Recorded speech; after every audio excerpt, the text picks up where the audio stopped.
சென்னையில் மழை வெள்ளத்தால் பாதிக்கப்பட்ட மக்களுக்கு பாட்டாளி மக்கள் கட்சி சார்பில் இலவச மருத்துவ முகாம் நடத்தப்பட்டு வருகிறது. இதை அக்கட்சியின் இளைஞரணி தலைவர் அன்புமணி ராமதாஸ் தொடங்கி வைத்தார். அவரிடம் நமது செய்தியாளர் கோகுல் நடத்திய நேர்காணலை தற்போது காணலாம். சென்னையில் ஏற்பட்ட கடுமையான வெள்ளத்தால் பாதிக்கப்பட்ட மக்களுக்கு ஏற்படக்கூடிய நோய்களை தடுப்பதற்காக தற்பொழுது பாமக சார்பில் மருத்துவ முகாம் நடைபெற்று வருகிறது. அந்த மருத்துவ முகாமை பாமகவுடைய இளைஞரணி தலைவர் அன்புமணி ராமதாஸ் தொடங்கி வைத்தது மட்டுமல்லாமல் நேரடியாக மருத்துவராக அன்புமணி ராமதாஸே பொதுமக்களிடம் மருத்துவம் பார்த்து வருகிறார். அவரிடமே சில கேள்விகளை முன்வைக்கலாம். சார், இப்போ இருக்க இந்த வெள்ளத்தால் என்னென்ன மாதிரியான நோய்கள் பொதுமக்களுக்கு வர வாய்ப்பு இருக்குது? முன்னெச்சரிக்கையாக என்னென்ன மாதிரியான நடவடிக்கைகள் தற்பொழுது பொதுமக்களே எடுத்துக்கிறோன்னா ஒரு மருத்துவராக என்னென்ன மாதிரியான ஆலோசனைகள் நீங்கள் சொல்ல வருவீங்க? முக்கியமாக இரும்பல், சளி, ஜுரம், இதுதான் முக்கியமான நோய்கள் வரும். இது இல்லாமல் இந்த நேரத்தில் ஆஸ்மா போன்ற மூச்சு இழுக்கிற பிரச்சனைகள்லாம் வரும். அதில் குழந்தைகளுக்கு அவசியமாக நல்லா கவனிச்சுக்கணும். குழந்தைங்களுக்கு இப்போ சாதாரண ஒரு வாந்தி பேதி, இப்போ தண்ணி குடிநீர் சுத்தமாக இல்லாத ஒரு சூழல் இருக்கிறது.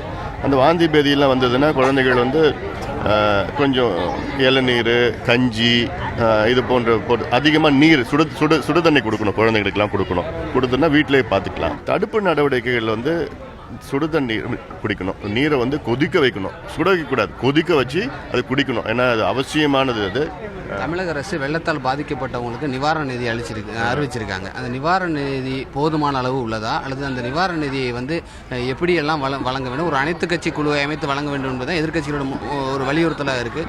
அரசு என்ன மாதிரியான நடவடிக்கை எடுக்கணும்? நிவாரண நிதி போதாது. ஏன்னா அரசாங்கம் அறிவிச்சிருக்கிறது ஒரு வீட்டுக்கு 5,000 ரூபாய், குடிசைக்கு 10,000 ரூபாய். விவசாயிகளுக்கு மிகப்பெரிய பாதிப்பு ஏற்பட்டிருக்கிறது. இங்கே கடலூர் மாவட்டம், காஞ்சிபுரம், திருவள்ளூர், நாகை, திருவாரூர் மாவட்டத்திலாம் இருக்குது. அங்கே ஒரு ஏக்கர் நெல்லுக்கு 5,000 ரூபாய் கொடுக்குறாங்க. எங்களுடைய கோரிக்கை ஒரு ஏக்கர் நெல்லுக்கு 25,000 ரூபாய் கொடுக்கணும். அது இல்லாமல் நீண்ட பயிர் இருக்குது, கரும்பும் வாழையும் இருக்குது. இதற்கு எங்களுடைய கோரிக்கை 75,000 ரூபாய்னா கொடுக்கணும்னு கோரிக்கை. அவங்க கொடுக்குறது 7,000 ரூபாய் ஒரு ஏக்கர் கொடுக்குறாங்க. இது போதாது, அனைத்து கட்சி கூட்டத்தை கூட்டணும். அது மட்டும் கிடையாது, தொண்டு நிறுவனங்கள் இருக்குது. Lions club, rotary club, red cross போன்ற நிறுவனங்கள்லாம் அது கூட குழுவில் சேர்த்து அவர்கள் மூலமாக இந்த நிதியை பணம் கொடுக்கணும். எல்லாத்தோட முக்கியம், இந்த டாஸ்மாக் கடையை மூடணும். அட்லீஸ்ட் ஒரு தற்காலிகமாக மூடணும். மனசாட்சி உள்ள எந்த அரசாங்கமோ அட்லீஸ்ட் இப்போயாவது மூட வேண்டும். இன்னொன்று, இந்த நிவாரணம் சொல்கிறாங்க 5,000 10,000 வீட்டுக்கு போகுது. இந்த பணம், இந்த கடையெல்லாம் மூடலைன்னா இந்த பணம் முழுவதும் டாஸ்மாக் தான் போகுது. அதாவது அடுத்த 15 நாளுக்காவது இந்த கடையை மூடுங்க, டாஸ்மாக் கடையை மூடுங்கள் என்று எங்களுடைய ஆழமான கோரிக்கையில்